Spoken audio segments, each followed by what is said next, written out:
tudo da Canção Nova em um só lugar. Canção Nova Play. Boa tarde a você sintonizado no Sistema Canção Nova de Comunicação.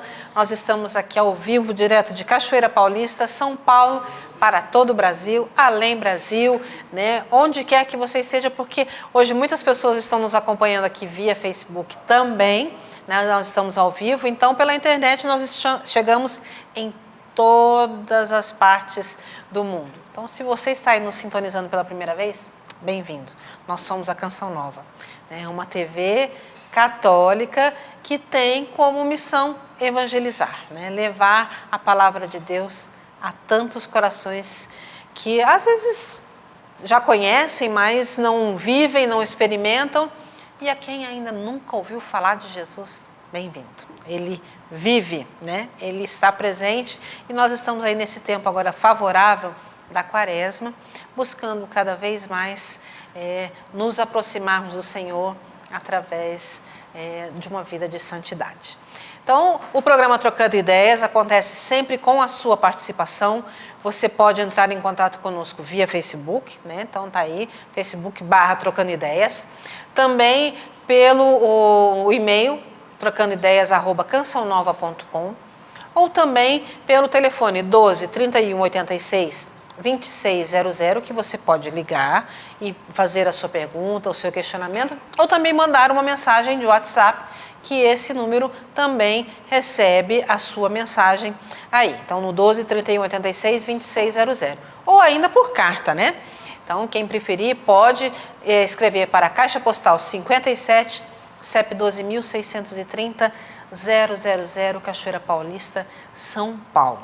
Nós estamos aqui à sua disposição, para que você possa fazer a sua pergunta, o seu questionamento. Nós queremos sempre estar a serviço de você, que é o nosso parceiro que está aí do outro lado da tela, seja ela qual for. Muito bem-vindo. Professor Felipe, bem-vindo. Amém. Estamos aí no meio da turbulência do mundo, né? Que turbulência, hein? Petróleo caindo, bolsa caindo, coronavírus subindo. Alguma coisa está subindo. Ideias, né? E nós aqui vamos, né? Trocando ideia. Vamos viver um dia de cada vez. Ivana Brandão, bem-vinda. Bom dia, Carla. Bom dia, professor. Bom dia a você que acompanha a TV Canção Nova. A onda está agitada, mas nesse barco ele está e a gente acredita e por isso a gente continua, né? A gente precisa sempre acreditar, né? Que Deus toma conta de tudo, né? Nada passa despercebido a Deus. Então, em meio a tudo isso, vamos aqui trocar ideias e ver o que a gente pode melhorar nas nossas vidas, na vida do mundo, né? Mesmo que seja numa mensagem de esperança, porque é o que a gente tem hoje, porque, né, afinal de contas, o nosso Deus é o Deus da esperança, né? E vamos embora para frente. Estamos aí. Talvez tudo para a gente melhorar, talvez, o nosso tempo de Quaresma, a gente está mais atento, né, nas penitências, não sei, né, na intercessão, né, pelo mundo, por tudo aquilo que precisa. Vamos ver o que nós temos para o dia de hoje, né? O que Deus tem para nós nesse dia de hoje e a partir de todos esses sinais que a gente tem visto aí no mundo. Eu quero aproveitar já e falando nisso, falar um pouco desse livro. Olha, Atitudes que nos levam a Deus. Sede santos. Essa é a minha vontade. Então, esse é um livro da Josiane Nunes. Ela é irmã da Lurdinha Nunes, com quem muitos conhecem, da comunidade de Canção Nova, que mora lá em Jerusalém. A Josi tem acho que esse é o 3º ou 4º livro dela, não sei, pela editora Canção Nova. Mas é um testemunho fantástico, né? A Josi que viveu um encontro pessoal com Deus maravilhoso, transformador, né? E agora está aí já nesse livro Atitudes que nos levam a Deus, que são dicas para que a gente possa realmente melhorar no nosso dia a dia e nos aproximarmos cada vez mais da graça de Deus, né, do amor de Deus que transforma sempre as nossas vidas nesse processo de nascer de novo, né, que não é entrar no ventre das nossas mães, mas é nascer para Deus. Então, tá aí o livro da Josi, você pode encontrar esse livro, pedir através do 12 31 86 26 00 ou também no loja.cançãonova.com. Você pode aí já fazer o seu pedido, tá certo? Atitudes que nos levam a Deus. Vamos lá, né, com as nossas perguntas aqui no nosso programa. Professor, perguntas recorrentes, mas quando eu digo recorrentes, não quer dizer que elas não devam ser feitas, tá, gente? É que é um assunto que volta sempre, e eu volto sempre também a dizer, a sua pergunta ela é importante. Ela não é boba, ela não é óbvia, não, é a sua pergunta. Então, e nós queremos sempre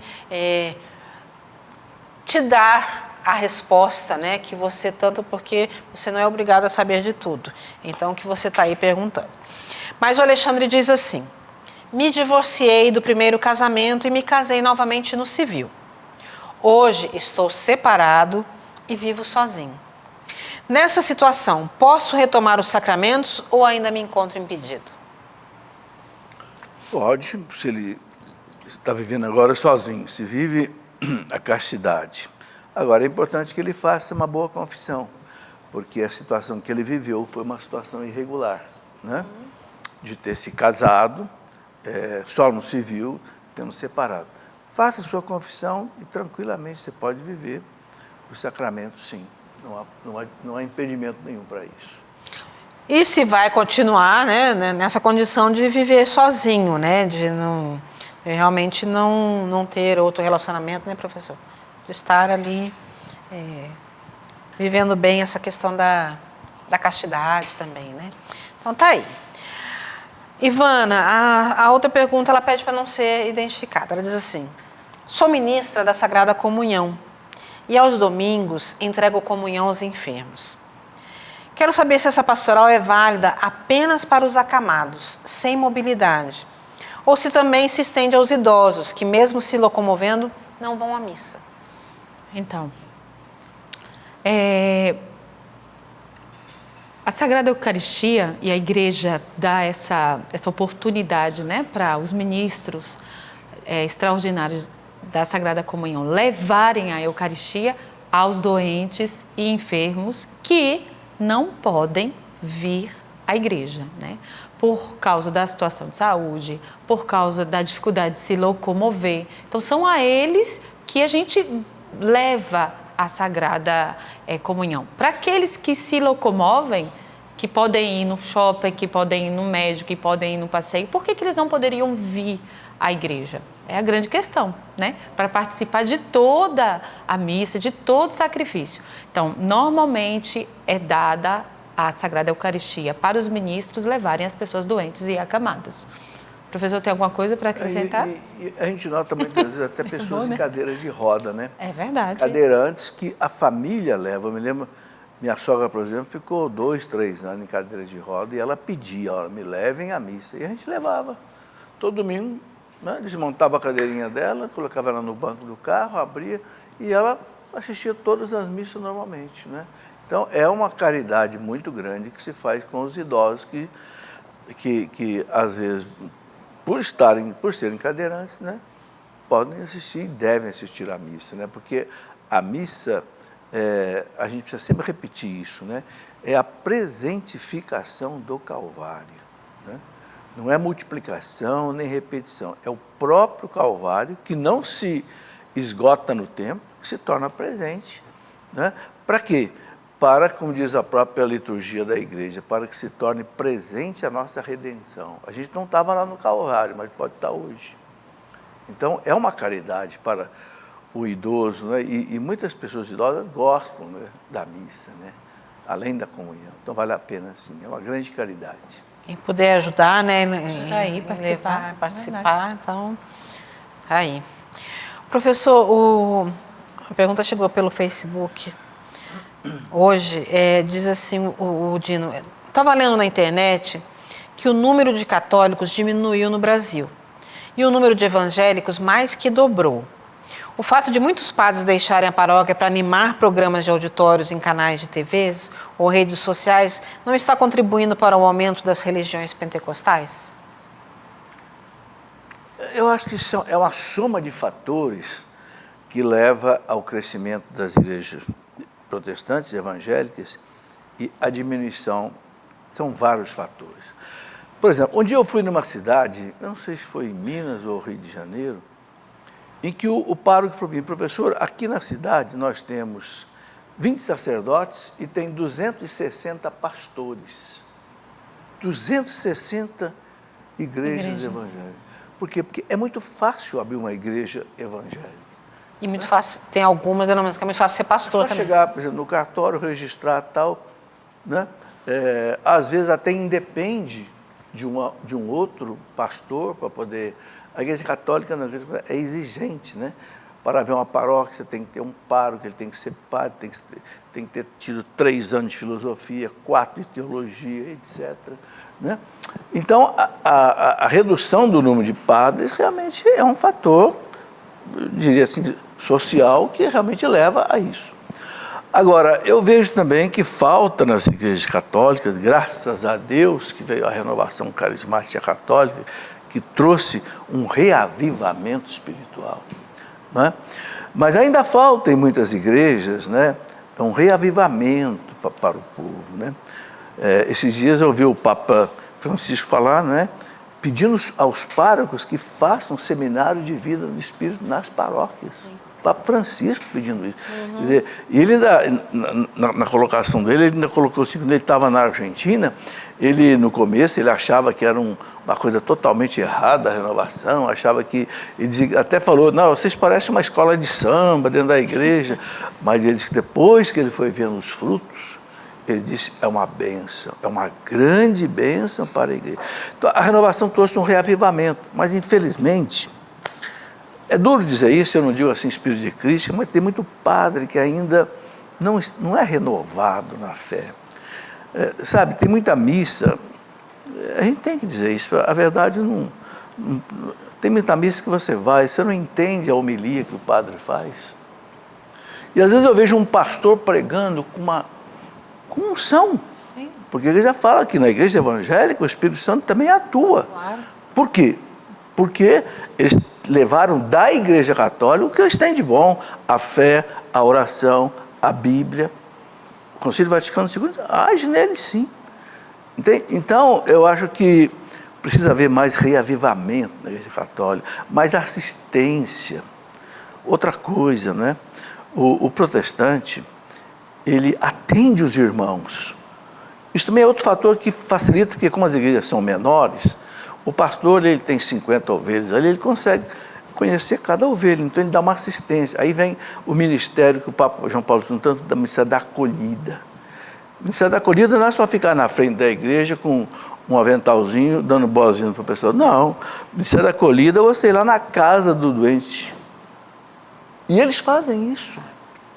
E o que acontece? Muito católico atendido pelos protestantes vira protestante. Isso eu já vi muitas vezes. Claro. Então nós precisamos aprender o ministério da acolhida de verdade, né? Porque a gente vai à missa, acabou a missa, abraço da paz, e cada um se vire, cada um para si, Deus para todos. Não, mas peraí, será que tem alguém passando fome? Será que tem alguém desempregado? Será que tem alguém, sabe? Então a paróquia precisava ser um ambiente assim de acolhimento muito grande, né? E claro, também de evangelização. Eu sei que tudo isso é difícil, eu não estou aqui querendo tirar pedra nos padres nem nada, eu vejo muitos padres fazendo muita coisa boa, vejo aí, por exemplo, os cursílios, né, a renovação cristã fazendo muita coisa, mas há uma série de fatores que de fato levam a isso. Agora, professor, assim, ele fala muito da questão dos padres que fazem programas de televisão, estão nas mídias sociais. Eu acho que também aí existe uma certa... Eu acho que existe um erro de entendimento aí também, porque eu penso que os padres que fazem programas de televisão, a gente teve agora, esse final de semana, televisão. Entendeu?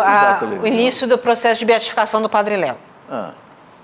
O Padre Léo fazia programas na televisão, programas de auditório, fazia programas. E quantos frutos a partir disso? Então ele não era um artista, né? Porque eu acho que a gente tem que levar em conta isso. Se a gente fosse, a gente sempre fala isso, né? Que São Paulo, se fosse nos tempos atuais, Lógico que ele usaria a TV, Claro, para evangelizar. Então, o padre Marcelo Rossi também hoje ele não lota o santuário lá em São Paulo só porque... Mas é porque ele foi nas mídias, pra ele é uma pessoa que evangelizar. acolheu, ele evangelizou, ele tem frutos, né? Então, a gente também precisa desmistificar isso de, às vezes, só criticar os nossos padres que vão nas mídias sociais, né? Porque eles estão ali dando a cara a tapa também, porque não é fácil. A gente sabe disso. Você sofre, então você evangelizar. Agora, se vai com projetos pessoais, aí é outra coisa. Eu acho que uma coisa, outra coisa. Mas a gente vê que eles também... existem muitas pessoas, muitos padres que fazem um bom trabalho nas TVs e também nas mídias sociais, que a gente não pode generalizar, que é por causa deles terem abandonado as paróquias que Paulo estão crescendo. VI diz, né, na grande encíclica da evangelização, que tão querida por nós na Canção Nova, que a igreja se sentiria culpada diante do seu Senhor se ela não usasse. E João Paulo II dizia que os meios de comunicação, e na época de João Paulo II não tinha esse boom da internet, boom de rede social, tudo, são os novos fóruns, né? Antigamente, como é que se evangelizava na igreja antiga? Tinha um fórum, que era como se fosse o mercado da cidade. Então, aquele que iria falar, ele chegava no meio daquele fórum, onde as pessoas, a vida circulava. Onde é que a vida circula hoje, minha gente? No meio dos jovens. A vida circula pela internet. Eles estão aonde? Né? Antigamente a gente encontrava em alguns lugares, mas hoje eles estão muitas vezes ali no Instagram. E você tem que entrar lá. Então são os novos fóruns, João Paulo II dizia. E a igreja... Instagram, YouTube... a igreja, ela se sentiria, eu volto nas palavras de Paulo VI, ela se sentiria culpada diante do seu Senhor se ela não entrasse nesses novos fóruns, né?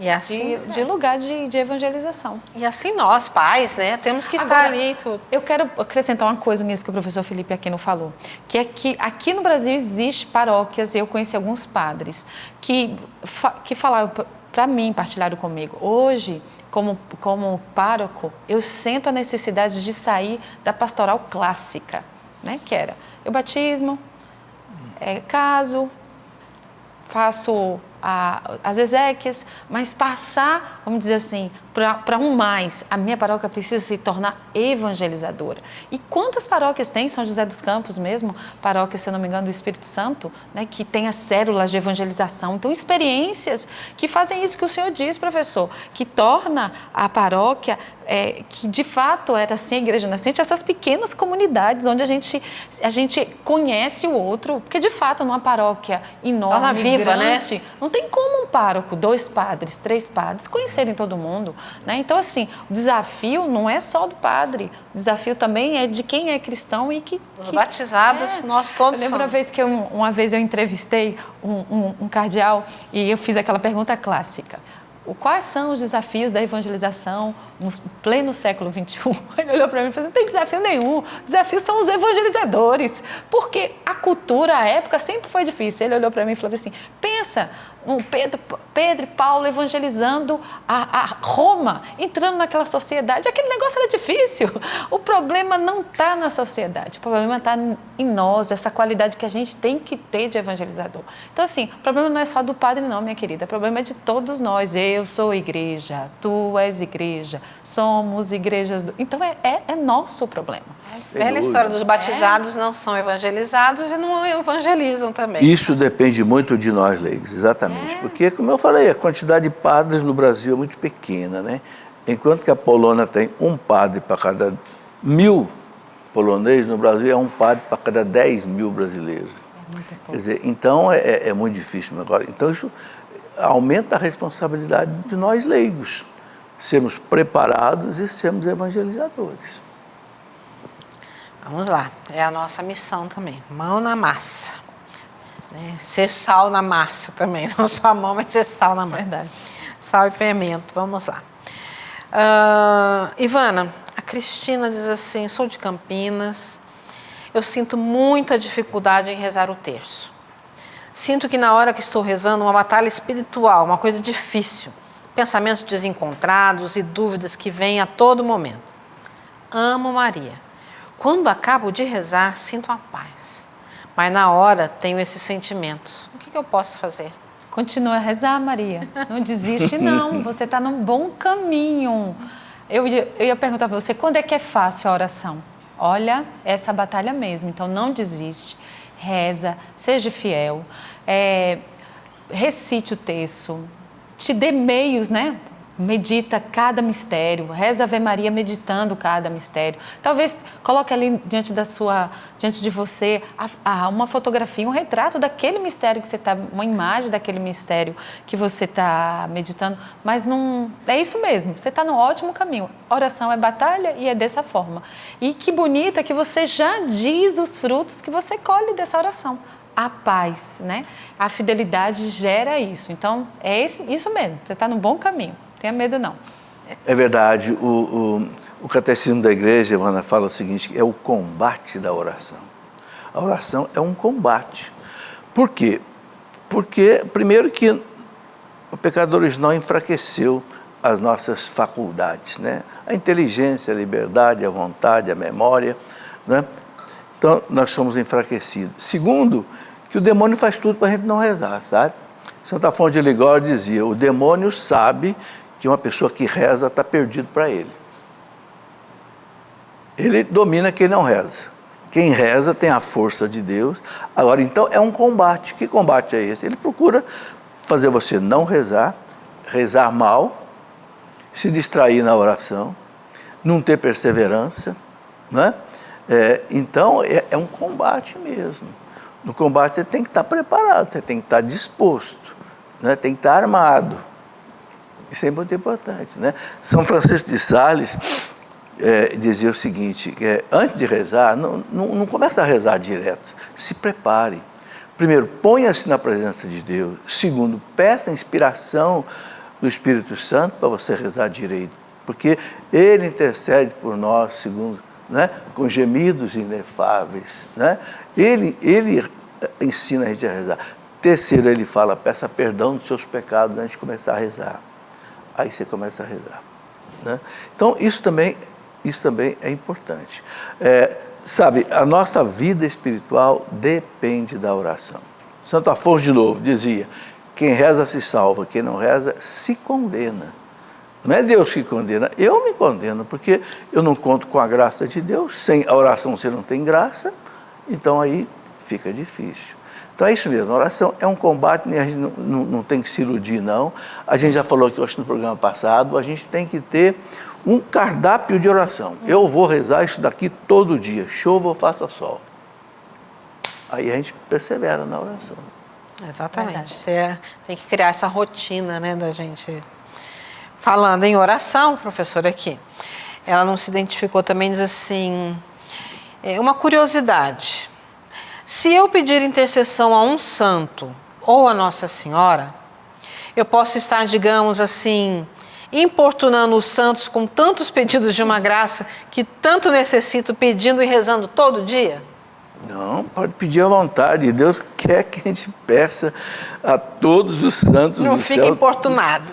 Olha, tem uma oração eucarística que fala, os santos intercedem por nós sem cessar. Isso é muito bonito, né? Saber que eles intercedem por nós sem cessar. Agora, a igreja ensina o seguinte, os santos conseguem a graça, mas quem é que traz a graça é a Nossa Senhora. Isso um Papa disse isso, né? O Papa Pio IX. Né? Ele disse que uma vez ele estava muito doente, pediu uma graça através de Santa Teresinha, conseguiu a graça da cura, mas ele sabia que foi Nossa Senhora que trouxe para ele. Por que isso? Isso é muito interessante, a medianeira de todas as graças, né? Porque ela foi o caminho que trouxe a grande graça a Jesus. Então, todas as outras vêm por ela também, né? Agora, os santos intercedem. Por que é importante a intercessão dos santos? Porque o santo diante de Deus, ele oferece a Deus os seus méritos, o que eles viveram aqui na terra, muitas vezes o martírio, uma vida de oração, de penitência, né? Então, oferece os méritos e Deus atende, né? Dizem os santos doutores que todas as graças vêm através de Nossa Senhora, mas os santos conseguem essas graças. Não é à toa. Veja bem, como é que a sabedoria da igreja é importante. A igreja tem um santo para cada profissão, protetor de cada profissão. um santo protetor de cada atividade, cada cidade, cada nação, cada paróquia, cada igreja tem um santo protetor. Isso não é retórica, isso é real, ele protege mesmo, né? É muito importante isso. Então não tem essa de ser importunado, não. Vamos lá porque eles gostam.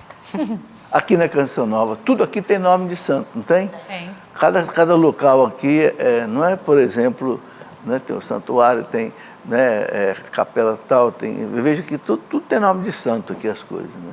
Até algumas casas comunitárias também. Tem. Casa de Emaús, Casa de Nazaré, Casa Betânia. Nossa Senhora Aparecida, Nossa Senhora de Fátima, tem É isso. várias. E é bom também até assim. A Vila Maria. Vila Maria. A gente cultiva também muito pouco a devoção do santo, do seu nome, né? Onomástico, né? Eu fiquei impressionado, morando na França, Existe Santa Ivana? Joana. Então, assim, lá se comemorava muito mais, né, nas famílias católicas praticantes, o dia do seu onomástico do que o dia do aniversário. Se desejava, tipo assim, Santa Carla, ô Carla, feliz, parabéns, hoje é a Santa Carla, né? São Felipe, hoje é São Felipe, entendeu? E isso muito ligado também a isso, né? Que Joana, de Chantal, que Felipe, Nery, seu Felipe. Demais, mas né? isso também via da tradição da família, é tão bonito isso. Assim, por isso que a gente, quando tem que escolher um nome para os nossos filhos, a gente tem que pensar direito, né? Hoje está na moda escolher cada coisa, tem nome que vem até de origem pagã, nome de coisa. Então, assim, quando as grávidas, né, as famílias, aí os pais, escolher direito o nome, que também tem toda uma bênção que Deus quer dar pelo nome que essa pessoa porta, né? Sim. Isso é... E a igreja, o catecismo da igreja fala, né? Os pais, quando forem escolher um nome para a criança no batismo, escolham o nome de um santo. Exatamente, para que ele já tenha, desde o batismo, um protetor do céu, velando por ele. A gente pode ter um nome diferente de batismo, professor? Pode ter o quê? Um nome diferente no batismo? Como assim? Como assim? Exemplo, eu conheci uma muçulmana que foi batizada e ela, num batizado dela, ela tirou, possivelmente, sim, pode. ela continuava a chamar Leila. Pode escolher um nome. O nome dela de batismo era Angélica. Muitos santos escolheram colocar o nome de Maria. Por exemplo, Santo Afonso Maria de Ligório, São Luís Grignon Maria de Montfort. Muitos santos, assim, na ordenação sacerdotal, acrescentavam o nome de Maria no nome deles. Tem vários santos. Antigamente eu acho que era assim mesmo, porque eu tenho uns irmãos, uma irmã, pelo menos eu sei, claro, da minha mãe, que ela chama Isa Borges, mas o nome de batismo é Isa Lúcia. Bonito isso. O batismo era Isa Lúcia. Uhum. Então não é no civil, mas... No civil, mas no batismo. No batismo tem essa coisa do... Então, lá. Ivana, aqui, olha. Como devemos agir diante de uma situação em que temos que perdoar o outro, mas por inúmeras vezes não conseguimos? O cristão tem a obrigação de sempre perdoar? Como fazer isso de maneira verdadeira? Como fazer isso de maneira verdadeira? O Senhor nos ensinou a rezar ao Pai do Céu: perdoai as nossas ofensas, como nós perdoamos aqueles que têm ofendido. Então, assim, é de extrema ligação esse perdão recebido, desse perdão também oferto, né? A gente faz essa combinação com o Senhor: me perdoe, assim como também eu tenho perdoado. Porque eu acho assim, quando a gente sabe que a gente foi perdoado, que a gente merecia aquele lugar na cruz, e que por causa do perdão dado, Ele me amou, me perdoou primeiro. Eu fui perdoado. Não tem como, saindo dessa experiência do perdão, não viver também o perdão. Entende? Então, primeira coisa, como é o nome dele mesmo? Carla, ele falou o nome? Não. Primeira coisa, o perdão nasce dessa experiência de que eu fui perdoado primeiro. Olha, e a gente faz tanta coisa errada. Se Deus colocasse na conta, a gente estava meio perdido. Então, faz essa experiência. Você foi perdoado. Faz as suas contas. Se Deus não te perdoasse, como é que você estaria? E depois dessa experiência do perdão, é que a gente tem força para perdoar. Não é fácil, muitas vezes, porque a gente tem que lutar com orgulho. A gente é orgulhoso, a gente quer ter razão, a gente se fecha na razão, no sentimento machucado. Perdoar não é um gesto de sentimento, é um querer. Eu perdoo você. Está sofrendo, está doendo, mas porque eu fui perdoado, eu perdoo você. Então, assim, é um ato de vontade. Aí, depois, com o tempo, né, eu gosto muito daquela história de José do Egito. Né? José foi vendido pelos irmãos. Ele foi vendido e toda a decorrência desses ciúmes que o irmão dele teve. Um tempo depois, José reencontra aqueles irmãos. A experiência dolorosa vem à tona. José chora. Mas ele, no desespero que os irmãos também ficam, porque agora ele fala assim, agora se acabou, é José, ele danou-se, né? E vai se vingar. Vai se vingar e não. José perdoa. E que bonito, dentro da Bíblia, a história de José e quem ele foi, né? No resgate do povo de Deus naquela terra do Egito. Então, assim, dói, é sofrido, mas faça um ato de vontade, sabendo que decorre dessa experiência de perdão que a gente vive com Deus e é a nossa combinação com Deus. Perdoai as nossas ofensas, assim como nós perdoamos a quem nos tem ofendido. A questão do perdão é uma questão, eu acho, central na nossa fé. Eu acho que é uma das coisas mais difíceis que Jesus pediu para nós, né? Amai os vossos inimigos, orai por aqueles que vos perseguem, abençoai os que vos amaldiçoam. Agora, é uma coisa impressionante, né? São Paulo fala uma coisa na carta aos Romanos, capítulo 12. São Paulo fala assim, se o seu inimigo tiver fome, dá-lhe de comer. Não é comida envenenada, é comida boa, né? Se tiver sede, dá-lhe de beber, não é veneno. Dá-lhe seu inimigo. Aí São Paulo fala uma coisa assim, fazendo isso, você está acumulando carvões em brasa sobre a sua cabeça. É uma citação dos provérbios que São Paulo puxa. O que significa isso?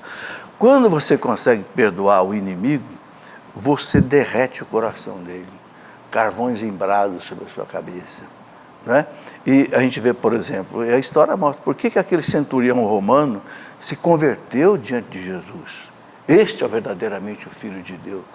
Quando Cristo morreu, o véu do templo se rasgou, aquele centurião, um homem pagão, estava crucificando Jesus. Por quê? Porque Jesus perdoava.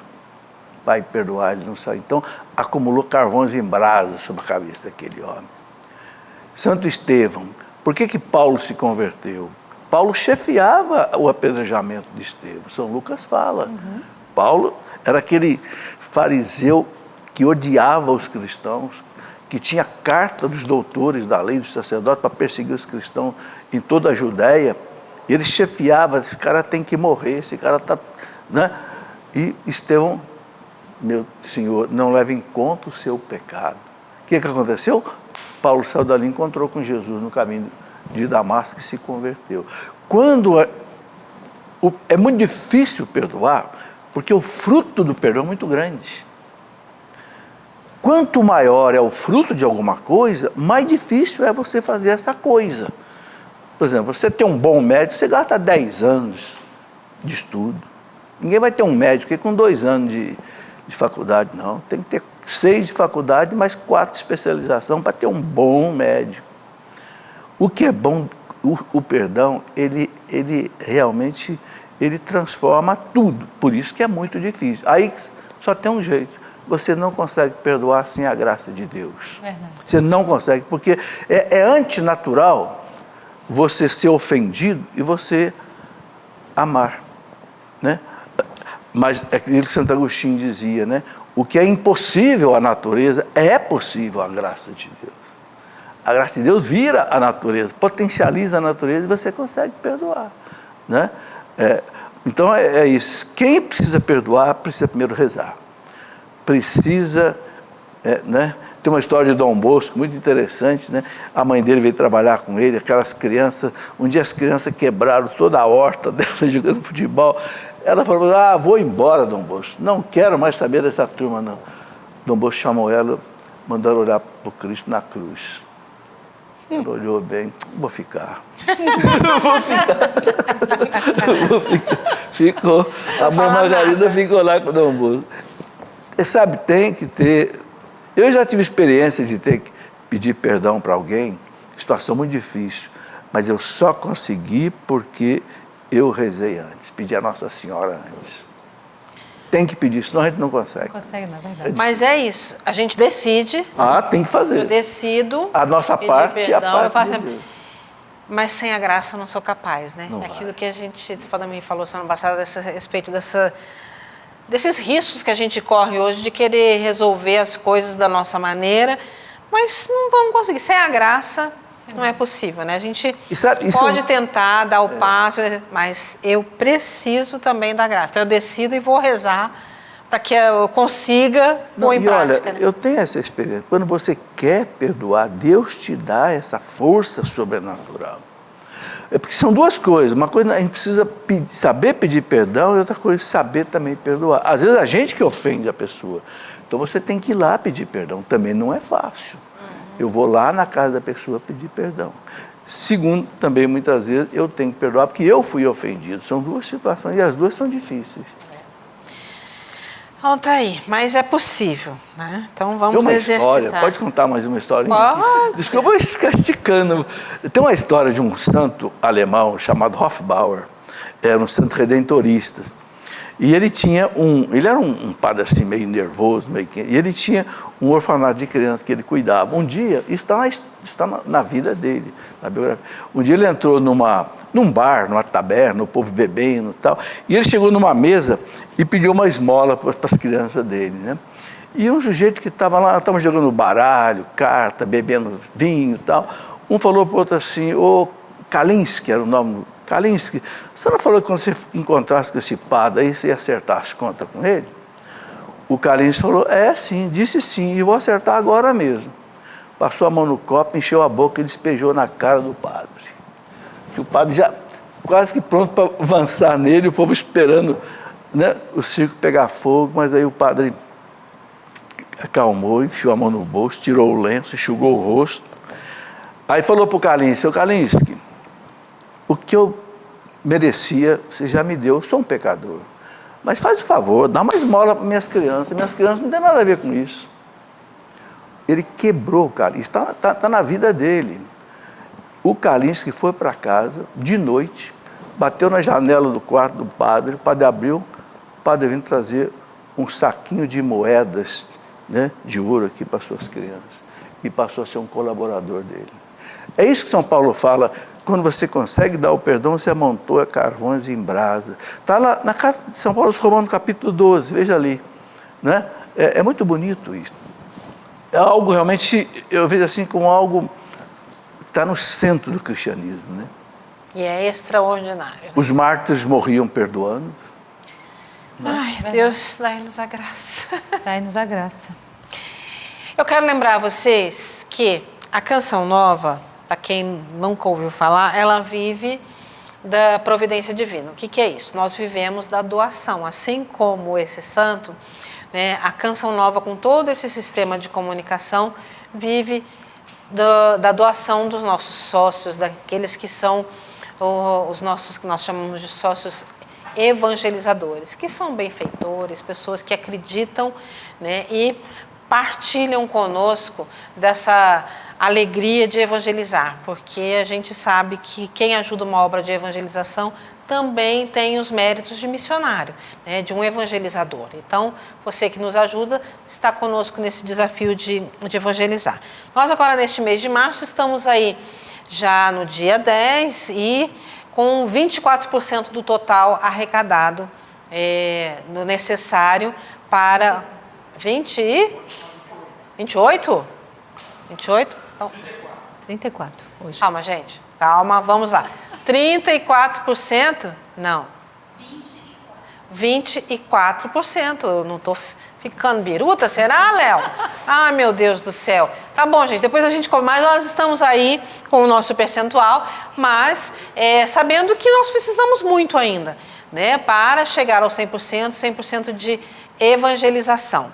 né? Quando a gente fala aqui em dinheiro, mas lembrando sempre que em evangelização que isso se transforma, né, esse percentual. E nesse mês de março é um mês que para nós dedicamos a São José. 19 de março é dia de São José. 34, desculpa, então tá aí. Muito obrigada, Léo, você. Né, obrigada, Ana. 34%. E no nosso calendário do mês de março, que é dedicado a São José, nós temos ali a oração a São José. Então o nosso convite é que você aproveite esse tempo de quaresma, né, se reúna com a sua família e reze pelo menos a oração de São José, que está aí no nosso boleto calendário, e também se comprometa do seu algo a mais nesse mês de contribuir com a Canção Nova. O boleto que está no calendário, ele tem a data de vencimento, dia 31 de março, porque é uma designação da FEBRABAN, né, que é a Federação Brasileira dos Bancos. Então, por isso que tem essa data, mas o valor é você quem determina. Então, junte-se a nós. Está aí o professor com o nosso, o carnê, né, que está ali, mas também tem o calendário, o boleto, que tem a oração de São José, que você pode fazer o seu algo a mais. Enfim, maneiras diversas de você colaborar com a missão de evangelizar da Canção Nova, porque eu volto a insistir que esse percentual não é só financeiro, é o percentual de evangelização possível no mês de março. Então, nós precisamos aí atingir os nossos 100% para que a evangelização para o mês de março também chegue aos 100%. Posso contar com você? Então, entre em contato conosco. Se Deus quiser, esse mês vai fechar. A graça de Deus, né, professor? São José é o grande patrocínio, né? Patrocinou toda a vida, a subsistência da família de Nazaré. Então, vai patrocinar também a família Canção Nova. Não tenha dúvida. Esse mês nós vamos fechar a campanha. Nós queremos. São José, valei-nos, né? Valei-nos nesse mês de março. Então, vamos lá. Professor, a pessoa também não se identificou, diz assim: como identificar bons cursos de universidades para estudar filosofia e teologia? As PUCs mantêm vínculos estritos com a fé e a moral pregadas pela igreja? Infelizmente, eu tenho que dizer que não. Tem muitas PUCs é Pontifícia Universidades Católicas, que algumas delas de católica é quase que só o nome. Eu digo isso por quê? Porque eu vi professor de PUC ensinando aborto, ensinando marxismo, ensinando coisas desse tipo. É uma situação difícil. Agora, Canção Nova tem um bom curso de filosofia, que é uma boa faculdade de filosofia. Tem aqui a Canção Nova, tem teologia, tem filosofia, né? Eu sei que tem aqui os deonianos em Taubaté também, tem filosofia, tem teologia.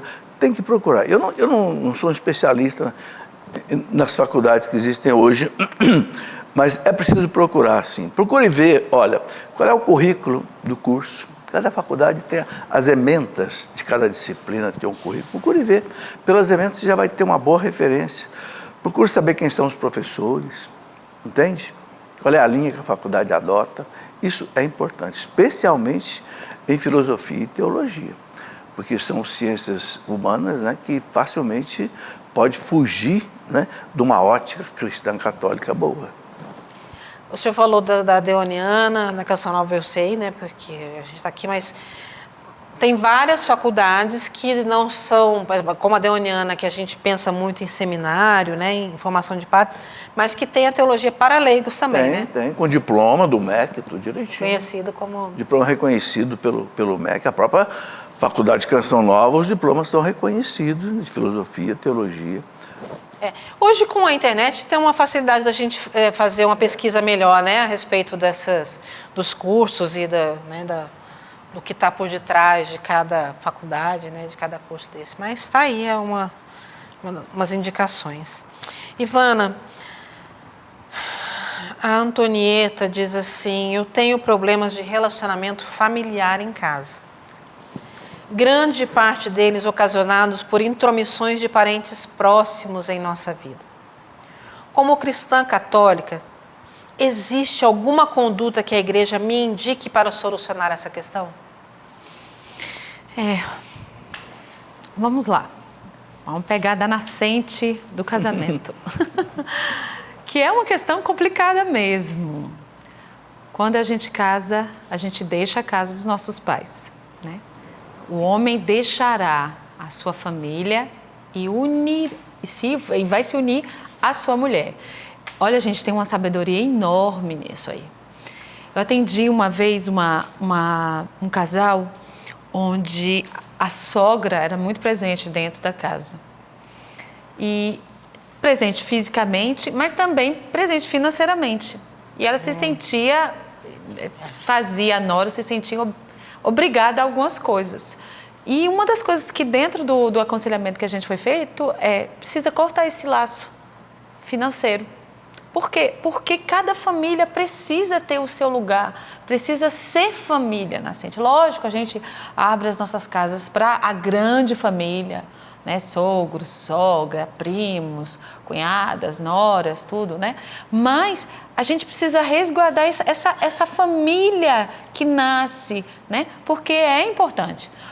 Então, assim, o que a igreja recomenda, vamos dizer nesse momento, é que cada família consiga ter essa independência, vamos dizer assim, afetiva, né? Se possível também esse desvinculamento financeiro que muitas vezes amarra uns aos outros, né? E a gente não pode esquecer, como o professor Felipe Aquino falou, perdão, não tem outra via também familiar, se a gente não passar por ela, o perdão, a conversa, a boa distância, guardar a boa distância, para que aquela família, não sei se é uma família que está nascendo ali por causa de um casamento novo, que ela tenha o seu lugar para crescer, né? E para se tornar uma família. Então, assim, eu vejo um pouco a resposta por aí. Não é fácil, né? Não é fácil. Mas aí o marido e a mulher tem que conversar bastante, né? Ver qual o espaço que a gente vai dar para a gente ter a nossa liberdade, a nossa privacidade familiar, qual o espaço que a grande família vai ter na nossa família. Isso tudo tem que ser muito bem conversado, né? E cada vez mais crescendo nessa liberdade. A gente tem que deixar, gente. Esse é um grande risco. A gente casa e quer trazer todo mundo para dentro de casa, né? A gente casa e não quer deixar a casa da mãe e do pai, porque mãe e pai me cuida de mim ainda, cuida das minhas coisas, né? Esse casal mesmo. A mãe cuidava da roupa do filho ainda.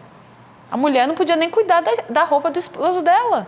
Então, assim, eles tiveram que ir criando, conversando, ele deixando a casa da mãe, de fato, para se unir à esposa e ser uma só carne, uma só família. Por isso a importância também de se namorar bem, sim, conhecer de se noivar bem, né? Nesse sentido de conhecer e já ir colocando, porque é aquilo que a gente sempre fala, o combinado não sai caro. Né? Então a gente já tem que ver, nem as pessoas já irem se desprendendo e sabendo que é isso, né? Nós vamos nos casar para formar a nossa família, né? E a nossa família, ela vem de duas famílias diferentes, né? Que a partir de agora, então... Bem diferentes. E bem diferentes. Nós, então, aqui na Canção Nova é muito diferente, porque ainda vem de culturas bem diferentes, né? Verdade. Então a gente tem...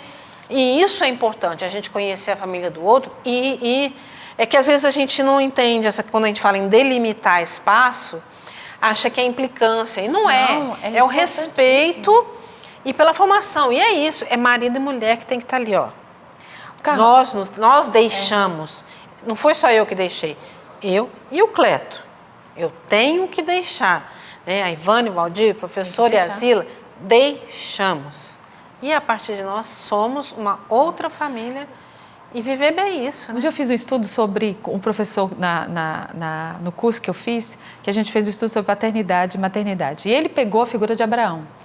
E ele pegou 3 versículos bíblicos que falam do pai de Abraão.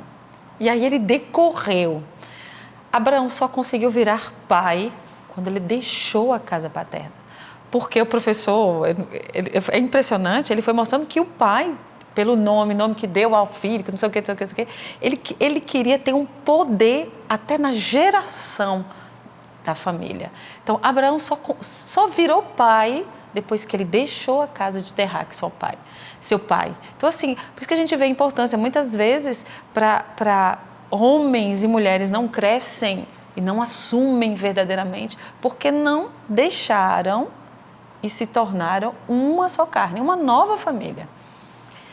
E é a nossa responsabilidade também, enquanto pais, de prepararmos os nossos filhos para isso, né? Para terem, e que a gente vai perder no sentido, né? De vai sair de casa, vai ter a sua casa com a sua esposa, com o seu marido, né? E vão ter a vida deles, e a gente vai visitar, né? Vai ser visitado, mas de aprender a ir respeitando também a configuração da nova família deles e tudo, porque a gente sabe dessa responsabilidade. Mas hoje, quem já está vivendo é isso, é viver o respeito, né? Mas ao mesmo tempo se dizer. Eu acho que marido e mulher precisam estar sempre conversando a respeito disso e vendo o que é o melhor e respeitando. Eu não estou faltando com respeito com a sua mãe, nem com a minha mãe, né? Nós temos que chegar, mas a gente tem que ir viver a nossa vida. Essa questão da dependência financeira é bem complicado também, né?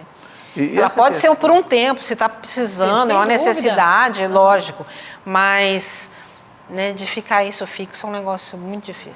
E uma coisa que eu acho também que é importante no casamento, para evitar esses atritos de relacionamento, o sangue fala muito forte em nós, né? Então, por exemplo, se você tem um cunhado, né, e você briga com o cunhado, você vai ferir, de certa forma, a esposa, porque é irmão dela. Então, no nosso casamento, a gente adotava uma estratégia, que a minha família é uma família grande, eu tinha 9 irmãos. A família dela também grande, 6 irmãos. Então, quando havia alguma interferência assim, é o seguinte: o problema da sua família você resolve. Vocês são o mesmo sangue, vocês resolvem. Da minha família resolvo eu. Então, quando algum irmão meu interferia num problema nosso, deixa que eu vou lá e eu resolvo com ele. Eu e ele vamos se entender. Porque você entrar no sangue do outro... É difícil. Complica. Aumenta o atrito. E isso é difícil, mas é difícil também a gente dizer não, né? Eu, às vezes, eu sei assim, que também, às vezes, na nossa família, minha do Cleto, às vezes reúne e aí... é um problema na família dele. Não, Carla, o que você acha? Eu falei, eu não acho nada. Não posso achar. Né? Porque não é minha família, eu sou sapo de fora, né? Então é muito fácil às vezes a gente dar palpite na vida, né? Porque não está no nosso. Eu acho que tem que ser assim. Não, gente. Não, mas você é da família. Eu falei, gente, eu faço parte. Mas quando eu não posso ficar me intrometendo, né? Então não é que eu não, eu sou da família, mas realmente tem coisas que não dá porque um erro muito nem todo mundo perigoso. entende também, né? Um erro muito perigoso que eu vejo também nos casais é, por exemplo, o marido chega para a mulher e critica o irmão dela, o pai dela. Não faça isso. Você está colocando ela entre a cruz e a espada, porque ela é casada com você, mas ela ama o irmão dele. Mas ele é malandro, mas é o irmão dela. Ela não quer que você chame ele de malandro, deixa que ela chame ele de malandro, não chama você. Quer dizer, evite essa circunstância que acaba gerando um conflito. Os sobrinhos, né? A gente quer dar palpite na vida do sobrinho. Gente, não, é cada um a coisa vista do lado de fora é muito mais fácil, né? Do que estar ali convivendo no dia a dia. Então, esse respeito e se me pedirem ajuda é uma coisa, mas a gente se intrometer é um negócio que, de uma maneira geral, a gente está falando aqui de família, mas é geral, porque hoje o que a gente tem para dar palpite na vida dos outros, com as mídias sociais, então a gente adora, né, dar palpite na vida dos outros, porque é facinho resolver o problema dos outros. Vai viver minha vida, né? Todo mundo quer ser juiz de alguma coisa, né? E é fácil legislar, quando a gente não tem muitas vezes essa participação e o, vamos dizer assim, autoridade para resolver as coisas. E dar palpite e achar, todo mundo tem, né? Exatamente. Professora, a gente está encerrando aqui, acho que nós dá tempo da última pergunta, uma mais curtinha aqui, ele não se identificou. Diz assim: meu pároco está fazendo um longo tratamento de saúde. Por essa razão, ele não pode tomar bebida alcoólica. É correto o padre não tomar o vinho transubstanciado em virtude da medicação? Tem alguns casos que o bispo pode autorizar certas coisas, né? Eu não sei, aí cada caso é um caso, sabe, cara? Eu não saberia dizer especificamente nesse mais pastoral, caso. né? Eu acho que aí, uns casos muito especiais, por exemplo, tem padre, por exemplo, que foi alcoólatra, então ele pode às vezes, até celebrar a missa com o suco de uva, um caso muito especial, mas eu não sei dizer assim exatamente como é em cada caso, era bom consultar até o bispo nesse caso. E assim, eu volto naquilo que a gente falou agora há pouco, né? Eu não sei por que o padre falou disso, por que ele não está podendo tomar bebida alcoólica e não está. Mas na verdade, né, eu acho que aqui não entra o que é o correto, o que não. O que eu posso ajudar esse padre no tratamento de saúde dele, né? Então, da gente mudar sempre o foco das coisas, em vez da gente querer saber o porquê, né? Mas o como, o para quê, se eu posso ajudar ou não. Carla, e é isso, um caso direto no bispo mesmo. Que, tipo, muitas vezes são coisas simples. Eu conheço pessoas, próprio dentro da comunidade, que tiveram uma tal de bactéria no estômago. E quando se tem, que é um tratamento grande, é um protocolo de antibióticos enorme, de um tempo que você não pode, quando você toma antibiótico, você não pode consumir álcool. Mas é como você falou, muitas vezes a gente fica assim preocupado querendo saber o que é e por que é, mas como ajudar, né? Exatamente. Como ajudar? Então, a gente está atento a isso. Eu acho que a gente precisa agora, nesse período aí de quaresma que a gente está vivendo, a gente aquelas coisas. Nós estamos fazendo penitências, nós estamos, né, nos dedicando mais à oração, mas também vamos mudar um pouco o foco das coisas e a gente buscar ser mais ajuda para o outro, né, do que julgar, do que estar ali. Então, o que a gente pode colaborar para mudar a nossa vida, mas também de melhorar a vida dos que estão próximos, né, dos que a gente convive. Professor, muito obrigada. Opa, eu que agradeço. Estamos aí mais um dia no meio do turbilhão. Vamos ver semana que vem o que nos reserva o mundo.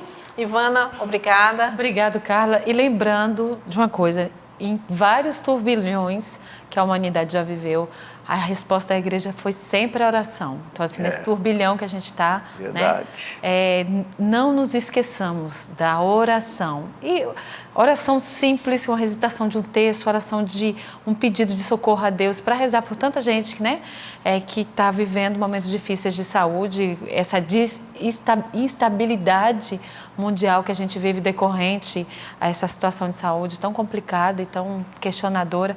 Então, a resposta sempre é a oração, nunca o desespero, mas a oração. E graças a Deus nossa igreja sempre estava aí. Sempre. E eu quero agora também aqui, de uma maneira muito especial, me unir, né, aos nossos irmãos, principalmente da Itália, mas aqui também num sentido de que a gente possa estar mais atento e valorizar aquilo que nós temos hoje, aquilo que nós podemos. Porque quando eu li que a maioria das igrejas em Roma estariam fechadas, né, e as missas não poderiam ter celebrações de missa por causa do corona, e que alguns lugares estão até celebrando via online, alguns padres, disse, meu Deus, né, nós estamos chegando num tempo em que, por causa de uma doença, a gente não pode mais... Eu nunca me lembro disso na história da igreja. Então, e eu posso ir à missa todos os dias.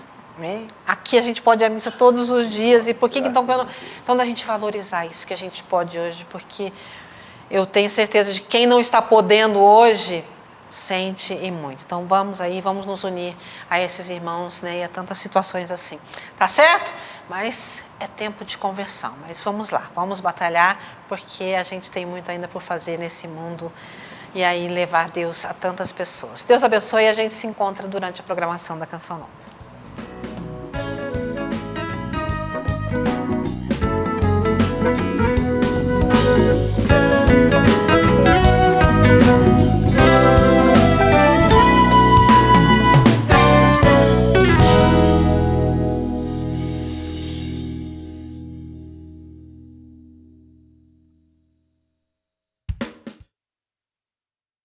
Tudo da Canção Nova em um só lugar. Canção Nova Play.